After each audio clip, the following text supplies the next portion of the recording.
एक परिवार था जिसके पास बहुत बीघा जमीन थी। घर में 4 लड़के थे।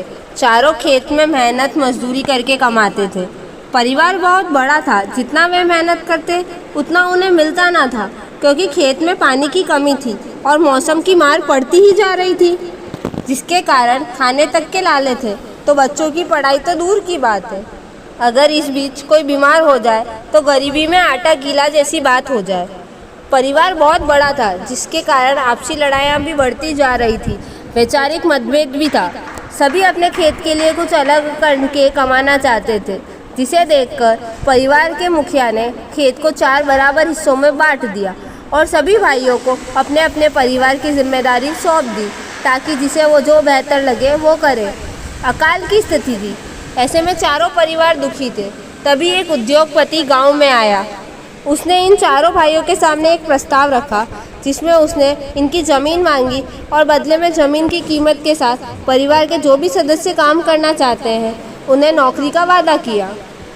दूसरे दिन छोटे भाई ने सभी को विस्तार से पूरी बात बताई और कहा कि वो इस प्रस्ताव के लिए तैयार है, लेकिन बड़े 2 भाइयों ने इनकार कर दिया। उन दोनों ने कहा, यह पुश्तैनीय ज़मीन है, हमारी पूज्यनीय है, भूखे मर जाएंगे लेकिन हम ज़मीन ना देंगे।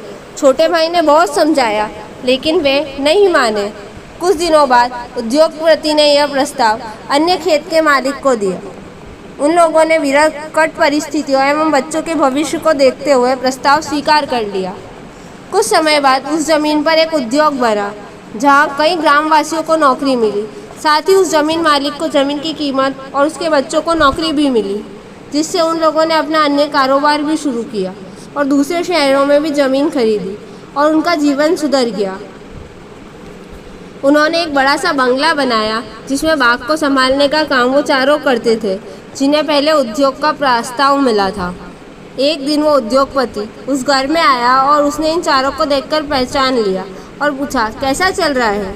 तब सिर झुकाकर कहा, साहूकार का कर्ज बढ़ गया था, जमीन हाथ से चली गई, अब मजदूर और बाग का काम करते हैं। उद्योगपति ने कहा, अगर आप मान लेते तो यह दशा ना होती। उस पर छोटे भाई ने करुण स्वर में कहा, अब बचता है होत क्या, जब चिड़िया चुग गई खेत। अगर आपको मेरा वीडियो पसंद आया हो तो उसे लाइक और शेयर करें और कमेंट करके कहानी के बारे में अपनी राय बताएं।